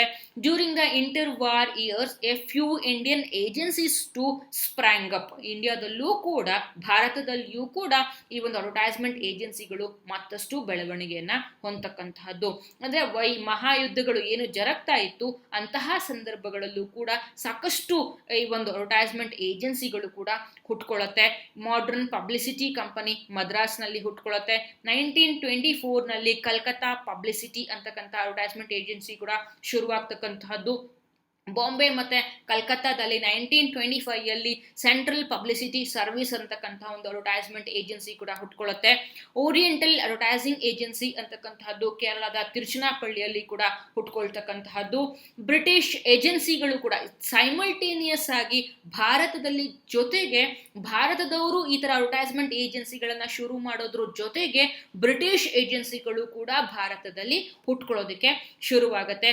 ಅವರು ಈಗ DJ Kemmer's office at Calcutta, later branch in ಬಾಂಬೆನಲ್ಲಿ ಫಸ್ಟ್ ಅವರು ಬ್ರಿಟಿಷ್ ಏಜೆನ್ಸಿಗಳು DJ ಕೆಮರ್ಸ್ ಅಂತಕ್ಕಂತಹವರು ಅವರು ಕಲ್ಕತ್ತಾದಲ್ಲಿ ಆಫೀಸನ್ನು ಶುರು ಮಾಡ್ತಾರೆ. ಅದಾದ್ಮೇಲೆ ಬಾಂಬೆನಲ್ಲಿ ಒಂದು ಬ್ರಾಂಚ್ ಅನ್ನ ಕೂಡ ಶುರು ಮಾಡ್ತಾರೆ. ಸೊ ಹೀಗೆ ಬೇರೆ ಬೇರೆ ಕಂಪನಿಗಳು ಕೂಡ ಬ್ರಿಟಿಷ್ ಕಂಪನಿಗಳು ಕೂಡ ಭಾರತದಲ್ಲಿಯೂ ಕೂಡ ಅಡ್ವರ್ಟೈಸ್ಮೆಂಟ್ ಏಜೆನ್ಸಿಗಳನ್ನ ಪ್ರಾರಂಭ ಮಾಡೋದಕ್ಕೆ ಶುರು ಮಾಡ್ತಾರೆ. ಅದ್ರ ಜೊತೆಗೆ ಬ್ರಾಂಚ್ಗಳನ್ನು ಕೂಡ ಬೇರೆ ಬೇರೆ ಊರುಗಳಲ್ಲಿ ಕೆಲವೊಂದು ದೊಡ್ಡ ದೊಡ್ಡ ಮೆಟ್ರೋಪಾಲಿಟನ್ ಸಿಟೀಸ್ಗಳಲ್ಲಿ ಅಲ್ಲಿ ಅವರು ಹೊಸ ಹೊಸ ಬ್ರಾಂಚ್ಗಳನ್ನು ಕೂಡ ಶುರು ಮಾಡೋದಕ್ಕೆ ಆರಂಭವನ್ನು ಮಾಡ್ತಾರೆ. ಈ ಮೂಲಕ ಅಡ್ವರ್ಟೈಸ್ಮೆಂಟ್ ಏಜೆನ್ಸಿಗಳು ಮತ್ತಷ್ಟು ಎಸ್ಟಾಬ್ಲಿಷ್ ಆಗೋದಕ್ಕೆ ಶುರುವಾಗುತ್ತೆ. ಹಾಗೆಯೇ advertising agencies association of India in 1945. So ಇವತ್ತಿಗೂ ಕೂಡ ಈ ಒಂದು AAAI ಅಂತಕ್ಕಂತಹ ಅಡ್ವರ್ಟೈಸಿಂಗ್ ಏಜೆನ್ಸಿ ಇವತ್ತಿಗೂ ಕೂಡ ಇದೆ. ಈ ಅದು AAAI ಏನು ಇದೆ, advertising agencies association of India ಏನಿದೆ, ಅದು ಅಡ್ವರ್ಟೈಸ್ಮೆಂಟ್ಸ್ಗಳಿಗೆ ಒಂದು ಇವತ್ತು ಬೋರ್ಡ್ ಆಗಿ ಕೂಡ ಇರ್ತಕ್ಕಂತಹದ್ದು. ಅಡ್ವರ್ಟೈಸ್ಮೆಂಟ್ಸ್ಗಳಿಗೆ ಸಂಬಂಧಪಟ್ಟ ಹಾಗೆ ಒಂದು ಲೀಗಲ್ ಬೋರ್ಡ್ ಆಗಿ ಕೂಡ ಒಂದು ಕೆಲಸವನ್ನ ಇದು ನಿರ್ವಹಿಸ್ತಾ ಇದೆ. ಈವನ್ ಟುಡೇ ಇವತ್ತಿಗೂ ಕೂಡ ಎಕ್ಸಿಸ್ಟೆನ್ಸ್ ಅಲ್ಲಿ ಇರತಕ್ಕಂತಹದ್ದು. ಮತ್ತೆ ಇಲ್ಲಿ ಆಗ್ತಕ್ಕಂತಹ ಅಡ್ವರ್ಟೈಸ್ಮೆಂಟ್ಸ್ಗಳಿಗೆ ಸಂಬಂಧಪಟ್ಟಂತಹ ಕೆಲವೊಂದು ಡಿಸ್ಪ್ಯೂಟ್ಸ್ಗಳಾಗಬಹುದು, ಅಥವಾ ಸಮ್ ಮೆಸೇಜಸ್ಗಳನ್ನ ರಾಂಗ್ ಮೆಸೇಜಸ್ಗಳನ್ನ ಕೊಡ್ತಕ್ಕಂಥದ್ದು, ಫಾಲ್ಸ್ ಇನ್ಫಾರ್ಮೇಶನ್ಸ್ಗಳನ್ನ ಜನಗಳಿಗೆ ಕೊಡ್ತಕ್ಕಂಥದ್ದು ಇರ್ಬೋದು, ಅಥವಾ ಅಡ್ವರ್ಟೈಸ್ಮೆಂಟ್ಸ್ಗಳು ಯಾವ ರೀತಿಯ ಅಡ್ವರ್ಟೈಸ್ಮೆಂಟ್ಸ್ಗಳನ್ನ ಪಬ್ಲಿಷ್ ಮಾಡಬೇಕು ಅಥವಾ ಅವುಗಳನ್ನ ಬ್ರಾಡ್ಕಾಸ್ಟ್ ಮಾಡಬೇಕು, ಟೆಲಿಕಾಸ್ಟ್ ಮಾಡಬೇಕು ಅನ್ನೋದ್ರ ಬಗ್ಗೆ ಒಂದಷ್ಟು ಕೋಡ್ ಆಫ್ ಎಥಿಕ್ಸ್ಗಳನ್ನು ಹಾಕ್ತಕ್ಕಂತಹದ್ದು. ಸೊ ಪ್ರತಿ ದಿನವೂ ಕೂಡ ಏನು ಟೆಕ್ನಾಲಜಿ ಡೆವಲಪ್ಮೆಂಟ್ ಆದ ಹಾಗೆ ಎಕ್ಸ್ಪಾನ್ಷನ್ಸ್ಗಳು, ಈ ಟೆಕ್ನಾಲಜಿ ಕಮ್ಯುನಿಕೇಷನ್ ಟೆಕ್ನಾಲಜಿ ಡೆವಲಪ್ಮೆಂಟ್ ಆದ ಹಾಗೇನೆ ಅವ್ರಿಗೆ ಏನು ಅಡ್ವರ್ಟೈಸ್ಮೆಂಟ್ಸ್ಗಳಿಗೆ ಹೊಸ ಹೊಸ ಪ್ಲಾಟ್ಫಾರ್ಮ್ಸ್ಗಳು ಸಿಗ್ತಾ ಇದೆಯೋ ಅದೇ ರೀತಿಯಾಗಿ ಒಂದಷ್ಟು ಲೀಗಲ್ ರೆಸ್ಟ್ರಿಕ್ಷನ್ಸ್ಗಳನ್ನು ಕೂಡ ಅವುಗಳಿಗೆ ಹೇರಬೇಕಾಗತ್ತೆ. ಆ ಥರದ ಲೀಗಲ್ ಆಕ್ಟಿವಿಟಿಗಳನ್ನು ನೋಡ್ಕೊಳ್ತಕ್ಕಂತಹದ್ದು, ರೆಸ್ಟ್ರಿಕ್ಷನ್ಸ್ಗಳನ್ನು ಹೇರ್ತಕ್ಕಂತಹ ಕೆಲಸವನ್ನು ಕೂಡ ಇಂಡಿಯಾದಲ್ಲಿ ಈ ಒಂದು AAAI advertising agencies association of India ಅಂತಕ್ಕಂಥದ್ದು ಇವನ್ ಟುಡೇ ಅದು ಎಲ್ಲವನ್ನೂ ಕೂಡ ನೋಡಿಕೊಂಡು ಹೋಗ್ತಾ ಇದೆ. Then 1948 audit bureau of circulation ABC ಅಂತ ನಾವೇನು ಕರಿತೇವೆ ಅದು ಕೂಡ ಹುಟ್ಕೊಳ್ಳೋದಕ್ಕೆ, ಅದು ಕೂಡ 1948 ಹುಟ್ಕೊಳ್ಳುತ್ತೆ. ಇದರ ಕೆಲಸ ಏನಪ್ಪಾ ಅಂತಂದ್ರೆ ಇಲ್ಲಿ ಇಡೀ ದೇಶದಾದ್ಯಂತ ಏನೆಲ್ಲ ಪತ್ರಿಕೆಗಳಿದ್ದಾವೆ ಆ ಪತ್ರಿಕೆಗಳನ್ನ ಡಾಕ್ಯುಮೆಂಟೇಶನ್ ಮಾಡ್ತಕ್ಕಂತಹದ್ದು, ಹಾಗೇನೆ ಅವುಗಳು ಸರ್ಕ್ಯುಲೇಷನ್ ಎಷ್ಟಿದೆ, ಪತ್ರಿಕೆಗಳ ಸರ್ಕ್ಯುಲೇಷನ್ ಎಷ್ಟಿದೆ ಅಂತಕ್ಕಂಥ ಸ್ಟ್ಯಾಟಿಸ್ಟಿಕ್ಸ್ ಅನ್ನ ಕೊಡ್ತಕ್ಕಂತಹ ಕೆಲಸವನ್ನ ಈ ABC ಅಥವಾ ಆಡಿಟ್ ಬ್ಯೂರೋ ಆಫ್ ಸರ್ಕ್ಯುಲೇಷನ್ ಅಂತಕ್ಕಂಥದ್ದು ಮಾಡಿಕೊಂಡು ಬರುತ್ತೆ. ಅದರ ಆಧಾರದ ಮೇಲೆ ಪತ್ರಿಕೆಗಳ ಸರ್ಕ್ಯುಲೇಷನ್ ಎಷ್ಟಿದೆ ಅನ್ನೋದ್ರ ಆಧಾರದ ಮೇಲೆ ಈ ಅಡ್ವರ್ಟೈಸ್ಮೆಂಟ್ ಕಂಪನಿಗಳು, ಅಡ್ವರ್ಟೈಸಿಂಗ್ ಏಜೆನ್ಸಿಗಳು ಪತ್ರಿಕೆಗಳಿಗೆ ಅಡ್ವರ್ಟೈಸ್ಮೆಂಟ್ ಕೊಡ್ತಕ್ಕಂತಹ ಕೆಲಸವನ್ನ ಕೂಡ ಮಾಡ್ತಕ್ಕಂತಹದ್ದು. ಸೊ ಈ ABC ಅಂತಕ್ಕಂಥದ್ದು ಇವನ್ ಟುಡೇ ಇವತ್ತಿಗೂ ಕೂಡ ಈ ಸರ್ಕ್ಯುಲೇಷನ್ ವಿಷಯದಲ್ಲಿ ತನ್ನ ಕ್ರೆಡಿಬಿಲಿಟಿಯನ್ನ ಇವತ್ತಿಗೂ ಕೂಡ ಉಳಿಸ್ಕೊಂಡು ಬಂದಿರತಕ್ಕಂತಹದ್ದು. ಸೊ ಇವತ್ತು ಕೂಡ ಯಾವುದೋ ಒಂದು ಪತ್ರಿಕೆಗಳಿಗೆ ಸಂಬಂಧಪಟ್ಟ ಹಾಗೆ ಯಾವುದೋ ಒಂದು ಇಂಡಸ್ಟ್ರಿ ಒಂದು ನ್ಯೂಸ್ ಪೇಪರ್ಗಳಿಗೆ ಅಡ್ವರ್ಟೈಸ್ಮೆಂಟ್ ಅನ್ನ ಕೊಡಬೇಕು ಅಂತ ಹೇಳ್ಬಿಟ್ಟು ಅನ್ನೋದಾದ್ರೆ ಫಸ್ಟ್ ರೆಫರ್ ಮಾಡ್ತಕ್ಕಂಥದ್ದೇ ABC ಅನ್ನ. ABC ಏನು ಸ್ಟ್ಯಾಟಿಸ್ಟಿಕ್ಸ್ ಅನ್ನ ಕೊಡತ್ತೆ, ದಟ್ ಇಸ್ ದ ಫೈನಲ್. ಅದು ತುಂಬಾ ಇವತ್ತಿಗೂ ಕೂಡ ಅಷ್ಟರ ಒಂದು ಕ್ರೆಡಿಬಿಲಿಟಿಯನ್ನ ಉಳಿಸ್ಕೊಂಡು ಬಂದಿರತಕ್ಕಂತಹ ಒಂದು ಏಜೆನ್ಸಿ ಕೂಡ ಇದು ಆಗಿರ್ತಕ್ಕಂಥದ್ದು. ಸೊ ಈ ತರ ಈ ಅಡ್ವರ್ಟೈಸ್ಮೆಂಟ್ಗಳ ಇಂದಾಗಿ ಈ ರೀತಿಯ ಹೊಸ ಹೊಸ ಒಂದು ಬಾಡಿಗಳು ಕೂಡ ಹುಟ್ಕೊಳ್ಳೋದಕ್ಕೆ ಶುರುವಾಗುತ್ತೆ. ಪ್ರೊಫೆಷನಲ್ ಬಾಡಿಗಳು ಹುಟ್ಕೊಳ್ಳುತ್ತೆ. ಅವುಗಳು ಕೂಡ ಒಂದಷ್ಟು ಕ್ರೆಡಿಬಿಲಿಟಿಯನ್ನು ಉಳಿಸ್ಕೊಳ್ಳೋದ್ರ ಮೂಲಕ ಮತ್ತಷ್ಟು ಅಡ್ವರ್ಟೈಸ್ಮೆಂಟ್ ಒಂದು ಏನಿದೆ ಫೀಲ್ಡ್ ಏನಿದೆ ಅವುಗಳನ್ನು ಎಕ್ಸ್ಪಾನ್ಷನ್ ಮಾಡೋದಕ್ಕೆ ಕೂಡ ಶುರು ಮಾಡುತ್ತೆ. ಇನ್ನು ನೆಕ್ಸ್ಟು ಪೋಸ್ಟ್ ಇಂಡಿಪೆಂಡೆನ್ಸ್ ಅಡ್ವರ್ಟೈಸಿಂಗ್ ಇದಕ್ಕೆ ಬಂದಂತಹ ಸಂದರ್ಭಗಳಲ್ಲಿ ಕೂಡ ಈ ಒಂದು ವರ್ಲ್ಡ್ ವಾರ್ ಆಗತ್ತೆ, 2 ವರ್ಲ್ಡ್ ವಾರ್ಗಳನ್ನ ಇಡೀ ಪ್ರಪಂಚ ನೋಡತ್ತೆ. ಇಂಡಿಯಾದಲ್ಲಿ ಕೂಡ ಸಾಕಷ್ಟು ವರ್ಲ್ಡ್ ವಾರ್ಗಳಿಂದಾಗಿ ಸಾಕಷ್ಟು ಪ್ರಭಾವಗಳು ಕೂಡ ಎಫೆಕ್ಟ್ಗಳು ಕೂಡ ಆಗೋದಕ್ಕೆ ಶುರುವಾಗತ್ತೆ. ಸೈಮಲ್ಟೇನಿಯಸ್ ಆಗಿ 1947 ಕೂಡ ಇಂಡಿಯಾದಲ್ಲಿ ನಮಗೆ ಫ್ರೀಡಮ್ ಅಂತಕ್ಕಂತಹದ್ದು ಸಿಗತ್ತೆ. ಬ್ರಿಟಿಷ್ನವರು ನಮಗೆ ಫ್ರೀಡಮ್ ಅನ್ನ ಕೊಟ್ಟು ಅವರ ದೇಶಕ್ಕೆ ಅವರು ಹೋಗ್ತಾರೆ.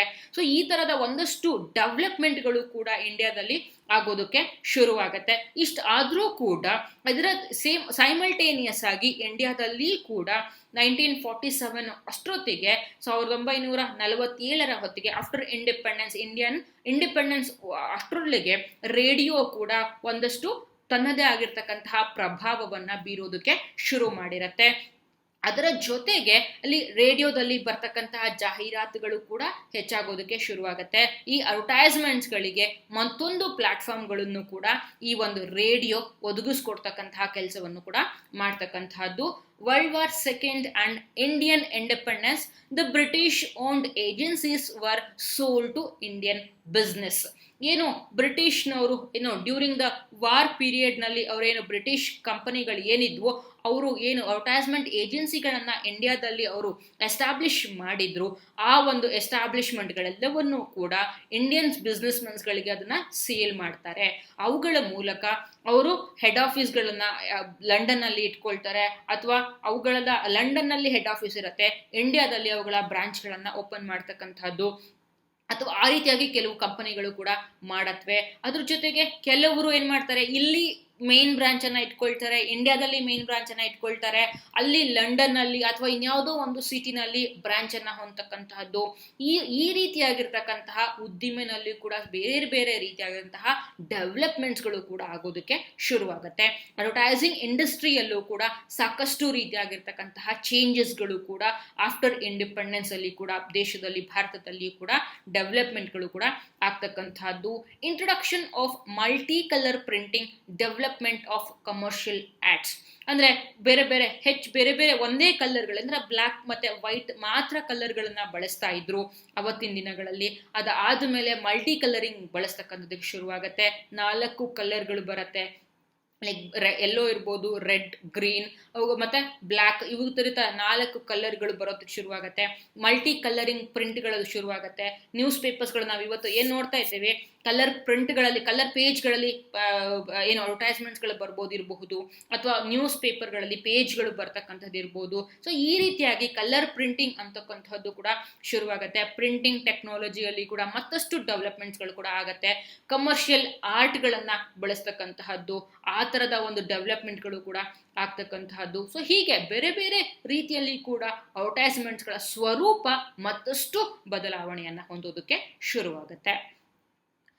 Advertising agencies began to offer exhibitions, market research and public relations consultancies. ಇದರ ಜೊತೆಗೆ ಇನ್ನು ಭಾರತದಲ್ಲಿಯೂ ಕೂಡ ಈ ಅಡ್ವರ್ಟೈಸಿಂಗ್ ಏಜೆನ್ಸಿಗಳು ಏನಿತ್ತು ಅವ್ರುಗಳು ಕೂಡ ಒಂದಷ್ಟು ಎಕ್ಸಿಬಿಷನ್ಸ್ಗಳನ್ನ ಮಾಡ್ತಕ್ಕಂತಹದ್ದು, ವಸ್ತು ಪ್ರದರ್ಶನಗಳನ್ನ ಮಾಡ್ತಕ್ಕಂತಹದ್ದು, ಮಾರ್ಕೆಟ್ ರಿಸರ್ಚ್ ಅನ್ನ ಮಾಡ್ತಕ್ಕಂತಹದ್ದು, ಹಾಗೇನೆ ಒಂದು ಪಬ್ಲಿಕ್ ಸಾರ್ವಜನಿಕ ಸಂಪರ್ಕವನ್ನ ಹೆಚ್ಚು ಮಾಡ್ತಕ್ಕಂತಹದ್ದು. ಸೊ ಈ ತರದ ನಿಟ್ಟಿನಲ್ಲಿಯೂ ಕೂಡ ಒಂದಷ್ಟು ಡೆವಲಪ್ಮೆಂಟ್ ಆಗೋದಕ್ಕೆ ಶುರುವಾಗುತ್ತೆ. ಅಡ್ವರ್ಟೈಸ್ಮೆಂಟ್ಸ್ಗಳನ್ನ ಹೆಚ್ಚು ಆಕರ್ಷಣೆ ಮಾಡಲಿಕ್ಕೆ, ಅವರು ಮತ್ತಷ್ಟು ಗ್ರ್ಯಾಬ್ ಮಾಡಲಿಕ್ಕೆ ಎಕ್ಸಿಬಿಷನ್ಸ್ಗಳನ್ನ ಏರ್ಪಡಿಸ್ತಾರೆ. ಹೊಸ ಆಫರ್ಗಳನ್ನ ಬಿಡೋದಕ್ಕೆ ಶುರು ಮಾಡ್ತಾರೆ. ಲೈಕ್ ನಾವಿವಾಗ ಏನು 50% ಕ್ಯಾಶ್ ಬ್ಯಾಕ್ ಆಫರ್ ಇದೆ, ಅಥವಾ 50% ಆಫರ್ ಇದೆ, ಅಥವಾ ಅದನ್ನ 50% ಮಾತ್ರ ನಾವೀಗ ಫಾರ್ ಎಕ್ಸಾಂಪಲ್ 2,000 ಇದನ್ನ 1,000ಕ್ಕೆ ನಾವು ಸೇಲ್ ಮಾಡ್ತೀವಿ ಅಂತಾನೋ. ಸೊ ಹಾಗೆ ಆ ರೀತಿಯಾಗಿ ಏನು ನಾವು ಆಫರ್ಸ್ಗಳನ್ನ ಕೊಡ್ತಾರೆ, ಹಾಗೆ ಇವರು ಕೂಡ ಎಕ್ಸಿಬಿಷನ್ಸ್ಗಳನ್ನ ಮಾಡ್ತಾರೆ, ಮಾರ್ಕೆಟ್ ರಿಸರ್ಚ್ ಅನ್ನ ಮಾಡ್ತಾರೆ. ಮಾರ್ಕೆಟ್ ರಿಸರ್ಚ್ ಅಂತ ಹೇಳಿ ಬಂದಾಗ ಅವರು ಯಾವ ಕಂಪನಿಗಳು ಯಾವ ರೀತಿಯ ಪ್ರಾಡಕ್ಟ್ಗಳನ್ನ ಹೆಚ್ಚು ಮೂವ್ ಆಗ್ತಾ ಇದೆ, ಜನಗಳು ಯಾವ ರೀತಿಯ ಕನ್ಸ್ಯೂಮರ್ಸ್ಗಳು ಯಾವ ರೀತಿಯ ಪ್ರಾಡಕ್ಟ್ಸ್ಗಳನ್ನ ಹೆಚ್ಚು ಇಷ್ಟಪಡ್ತಾರೆ, ಅವರಿಗೆ ಏನು ಇಷ್ಟ ಆಗತ್ತೆ, ಯಾವ ರೀತಿಯಾಗಿ ನಾವು ಪ್ರಾಡಕ್ಟ್ ಅನ್ನ ಲಾಂಚ್ ಮಾಡಿದ್ರೆ ಅವ್ರಿಗೆ ಇಷ್ಟ ಆಗತ್ತೆ, ಇನ್ನು ಯಾವ ರೀತಿಯಾಗಿ ನಾವು ಹೊಸ ಕ್ರಿಯೇಟಿವ್ ಆಗಿ ಏನನ್ನ ಪ್ರಾಡಕ್ಟ್ಸ್ಗಳಿಗೆ ಅಡಿಷನಲ್ಸ್ಗಳನ್ನ ಕೊಡಬಹುದು ನಾವು. ಸೊ ಈ ರೀತಿಯಾದ ಹೊಸದಾಗಿ ಅಲ್ಲಿ ಜನಗಳ ಒಪಿನಿಯನ್ಗಳನ್ನ ಕಲೆಕ್ಟ್ ಮಾಡೋದಕ್ಕೆ ಶುರು ಮಾಡ್ತಾರೆ. ಅವುಗಳನ್ನೆಲ್ಲವನ್ನು ಆ ಸ್ಟ್ಯಾಟಿಸ್ಟಿಕ್ಸ್ಗಳನ್ನ ಡೇಟಾಗಳನ್ನ ಅನಾಲಿಸಿಸ್ ಮಾಡೋಕ್ಕೆ ಶುರು ಮಾಡ್ತಾರೆ. ಆ ರಿಪೋರ್ಟ್ಗಳನ್ನ ಮ್ಯಾನುಫ್ಯಾಕ್ಚರರ್ಸ್ಗಳಿಗೆ ಕೊಡ್ತಾರೆ. ಆ ರೀತಿಯಾಗ ಹೊಸ ರೀತಿಯಾದಂತಹ ಒಂದಷ್ಟು ರಿಸರ್ಚ್ಗಳನ್ನ, ಒಂದು ಡೆವಲಪ್ಮೆಂಟ್ಸ್ಗಳನ್ನ ಕೂಡ ಮಾಡ್ತಕ್ಕಂಥದ್ದು, ಈ ರೀತಿಯ ಆಕ್ಟಿವಿಟಿಗಳನ್ನೆಲ್ಲವನ್ನೂ ಕೂಡ ಈ ಏಜೆನ್ಸಿಗಳು ಶುರು ಮಾಡ್ತಾರೆ. ಮತ್ತು ಪಬ್ಲಿಕ್ ರಿಲೇಷನ್ಸ್ಗಳನ್ನು ಕೂಡ ಕನ್ಸಲ್ಟೆನ್ಸಿಗಳಾಗಿ ಪಬ್ಲಿಕ್ ರಿಲೇಷನ್ಸ್ಗಳನ್ನು ಕೂಡ ಮಾಡ್ತಕ್ಕಂಥದ್ದು, ಸಾರ್ವಜನಿಕರಿಗೆ ಸಂಪರ್ಕವನ್ನು ಇದು ಮಾಡ್ತಕ್ಕಂಥದ್ದು. ಅಂದರೆ ನಮ್ಮ ಕಂಪನಿಗಳಲ್ಲಿ ನಾವು ಈ ರೀತಿಯಾಗಿ ಕಾರ್ಯಕ್ರಮಗಳನ್ನು ಹಮ್ಮಿಕೊಳ್ತಾ ಇದ್ದೀವಿ, ಈ ರೀತಿಯಾಗಿ ಹೊಸ ಆಫರ್ಸ್ಗಳನ್ನು ಕೊಡ್ತೀವಿ, ನಮ್ಮ ಏಜೆನ್ಸಿಗೆ ಏನಾದರೂ ನೀವು ಅಡ್ವರ್ಟೈಸ್ಮೆಂಟ್ಸ್ಗಳನ್ನು ಕೊಡಿಸೋದಾದರೆ ನಾವು ಇಂತಹ ದೊಡ್ಡ ಪತ್ರಿಕೆಗಳಲ್ಲಿ, ಅಥವಾ ಟೈಮ್ಸ್ ಆಫ್ ಇಂಡಿಯಾ ಇರ್ಬೋದು, ಅವತ್ತಿನಿಂದ ಇದ್ದಂತಹ ಇಂಡಿಯನ್ ಎಕ್ಸ್ಪ್ರೆಸ್ ಇರ್ಬೋದು, ಸ್ಟೇಟ್ಸ್ಮನ್ ಇರಬಹುದು, ಇಂತಹ ಪತ್ರಿಕೆಗಳಲ್ಲಿ ನಾವು ಸ್ಪೇಸನ್ನು ಪರ್ಚೇಸ್ ಮಾಡಿ ಕೊಡ್ತೇವೆ ನಿಮಗೆ ಅಂತ ಹೇಳಿ ಆ ರೀತಿಯಾಗಿ ಅವ್ರುಗಳನ್ನ ಸೆಳಿತಕ್ಕಂತಹ ಕೆಲಸವನ್ನ ಅವರು ಈ ಅಂದ್ರೆ ಏನು ಮ್ಯಾನುಫ್ಯಾಕ್ಚರರ್ಸ್ಗಳೇನಿದ್ದಾರೆ, ಈ ಉದ್ಯಮದವ್ರು ಏನಿದ್ದಾರೆ, ಇಂಡಸ್ಟ್ರಿಯವರಿದ್ದಾರೆ, ಆ ಇಂಡಸ್ಟ್ರಿಯವ್ರನ್ನ ಸೆಳಿತಕ್ಕಂತಹ ಕೆಲಸವನ್ನ ಮಾಡ್ತಾರೆ. ಅದೇ ರೀತಿಯಾಗಿ ಮೀಡಿಯಾದವರು ಕೂಡ ಅಟ್ರಾಕ್ಟ್ ಮಾಡ್ತಕ್ಕಂತಹ ಕೆಲಸವನ್ನು ಕೂಡ ಮಾಡ್ತಾರೆ. ಸೊ ಇವರು ಒಂದು ರೀತಿಯ ಮಧ್ಯವರ್ತಿಗಳಾಗಿ ಕೆಲಸವನ್ನ ಮಾಡ್ತಕ್ಕಂತಹದ್ದು. ಇಬ್ಬರೂ ಬೇಕಾಗತ್ತೆ, ಇಬ್ಬರ ನಡುವಿನ ಕೂಡ ಇವರು ರಿಲೇಶನ್ಶಿಪ್ ಅನ್ನ ತುಂಬಾ ಚೆನ್ನಾಗಿ ಇಟ್ಕೊಂಡು ಹೋಗ್ತಕ್ಕಂತಹದ್ದು. ಅದರ ಜೊತೆಗೆ individual publishing houses started to conduct readership surveys. Individual ಪ್ರತಿಯೊಂದು ಪತ್ರಿಕೆಗಳು ಕೂಡ ಅವರದೇ ಆಗಿರ್ತಕ್ಕಂತಹ ರೀಡರ್ಶಿಪ್ ಸರ್ವೆಗಳನ್ನು ಮಾಡೋದಕ್ಕೆ ಶುರು ಮಾಡ್ತಾರೆ. ಅಂದರೆ ಓದುಗರ ಸಮೀಕ್ಷೆ. ಈಗ ಟೈಮ್ಸ್ ಆಫ್ ಇಂಡಿಯಾ ಇರ್ಬೋದು, ಸ್ಟೇಟ್ಸ್ಮನ್ ಪತ್ರಿಕೆ ಇರ್ಬೋದು, ದ ಹಿಂದೂ ಇರ್ಬೋದು, ಅವುಗಳೆಲ್ಲವೂ ಕೂಡ ಅವತ್ತಿಂದನೂ ಕೂಡ ದೊಡ್ಡ ಮಟ್ಟದ ಪತ್ರಿಕೆಗಳು ಅಂತ ಹೇಳಿ ಕೂಡ ಈ ಒಂದು ಪತ್ರಿಕೆಗಳು ಕೂಡ ಹೇಳ್ಕೊಂಡು ಬಂದಿರತಕ್ಕಂತಹದ್ದು. ಸೊ ಹಾಗಾಗಿ ಆ ಪತ್ರಿಕೆಗಳೇನಿತ್ತು ಇಡೀ ರಾಷ್ಟ್ರ ಮಟ್ಟದಲ್ಲಿ ದೇಶದ ನೇಷನ್ ವೈಡ್ ರೀಡರ್ಶಿಪ್ ಸರ್ವೆಗಳನ್ನ ಮಾಡ್ತಾ ಇದ್ರು. ಓದುಗರ ಸಂಖ್ಯೆ ಎಷ್ಟಿದೆ, ನಮ್ಮ ಪತ್ರಿಕೆಗಳನ್ನ ನಿಜವಾಗ್ಲೂ ತೆಗೆದುಕೊಂಡು ಓದೋರು ಎಷ್ಟು, ಸಬ್ಸ್ಕ್ರೈಬರ್ಸ್ ಎಷ್ಟು ಜನ ಇದ್ದಾರೆ, ಅವರು ಯಾವ ರೀತಿಯ ಸುದ್ದಿಗಳನ್ನ ಇಷ್ಟಪಡ್ತಾರೆ, ಯಾವ ರೀತಿಯ ಅಡ್ವರ್ಟೈಸ್ಮೆಂಟ್ಸ್ ಗಳನ್ನ ಇಷ್ಟಪಡ್ತಾರೆ. ಸೊ ಹೀಗೆ ಬೇರೆ ಬೇರೆ ದೃಷ್ಟಿಕೋನಗಳಿಂದ, ಬೇರೆ ಬೇರೆ ಆಂಗಲ್ಗಳಿಂದ ರೀಡರ್ಶಿಪ್ ಸರ್ವೆಗಳನ್ನ ಮಾಡೋದಕ್ಕೆ ಶುರು ಮಾಡ್ತಾರೆ, ಓದುಗರ ಸಮೀಕ್ಷೆಗಳನ್ನ ಮಾಡೋದಕ್ಕೆ ಶುರು ಮಾಡ್ತಾರೆ. ಸೊ ಆಗ ಇವರಿಗೆ ಎಕ್ಸಾಕ್ಟ್ ನಂಬರ್ಸ್ಗಳು ಸಿಗೋದಕ್ಕೆ ಶುರುವಾಗತ್ತೆ. ಅದರ ಜೊತೆಗೇನೆ ಇಲ್ಲಿ ಏನು ನ್ಯೂಸ್ ಪೇಪರ್, ರೇಡಿಯೋ ಬರುತ್ತೆ, ಮತ್ತು ಟೆಲಿವಿಷನ್ಸ್ಗಳು ಬರುತ್ತೆ. ಟೆಲಿವಿಷನ್ಸ್ಗಳಲ್ಲಿ ಕೂಡ ಯಾರೆಲ್ಲ ಕೇಳುಗರಿದ್ದಾರೆ, ನೋಡುಗರಿದ್ದಾರೆ, ವೀಕ್ಷಕರು ಹೇಗಿದ್ದಾರೆ, ಅವುಗಳಿಗೆ ಸಂಬಂಧಪಟ್ಟ ಹಾಗೆ ಒಂದಷ್ಟು ರಿಸರ್ಚ್ಗಳನ್ನು ಕೂಡ ಇವರು ಮಾಡೋದಕ್ಕೆ ಶುರು ಮಾಡ್ತಾರೆ. ಅಲ್ಲಿ ORG, MARG, IMRB, MODE, TAM, so ಹೀಗೆ ಬೇರೆ ಬೇರೆ AC, ಈ ಥರದ ಕಂಪನಿಗಳು ಏನಿದ್ದಾವೆ ಹುಟ್ಕೊಳ್ಳೋದಕ್ಕೆ ಶುರುವಾಗತ್ತೆ. ರಿಸರ್ಚ್ ಮಾಡ್ತಕ್ಕಂತಹ ಇಂಡಸ್ಟ್ರಿಗಳು ಹುಟ್ಕೊಳ್ಳೋದಕ್ಕೆ ಶುರುವಾಗತ್ತೆ. ಇವ್ರುಗಳ ಕೆಲಸ ಏನಪ್ಪ ಅಂತಂದ್ರೆ ಮೀಡಿಯಾಗಳಿಗೆ ಬೇಕಾಗಿರ್ತಕ್ಕಂತಹ ಕನ್ಸ್ಯೂಮರ್ಸ್ಗಳು ಯಾರಿದ್ದಾರೆ, ಕಸ್ಟಮರ್ಸ್ಗಳು ಯಾರಿದ್ದಾರೆ, ಅವ್ರುಗಳನ್ನ ನಿಜವಾದ ಇವರು ಲಾಯಲ್ ರೀಡರ್ಸ್ಗಳು ಯಾರು, ಲಾಯಲ್ ವ್ಯೂವರ್ಸ್ಗಳು ಯಾರು, ಲಿಸ್ನರ್ಸ್ಗಳು ಯಾರು, ಅವ್ರ ಕೆಲಸ ಏನು, ಅವ್ರು ಯಾವ ರೀತಿಯ ಸುದ್ದಿಗಳನ್ನ ಇಷ್ಟಪಡ್ತಾರೆ, ಯಾವ ರೀತಿಯ ಸುದ್ದಿಗಳನ್ನ ಕೇಳ್ತಾರೆ, ಪ್ರೈಮ್ ಟೈಮ್ ಯಾವುದು, ಪ್ರೈಮ್ ಟೈಮ್ನಲ್ಲಿ ಯಾವ ರೀತಿಯ ಅಡ್ವರ್ಟೈಸ್ಮೆಂಟ್ಸ್ಗಳನ್ನ ಕೊಡಬೇಕು.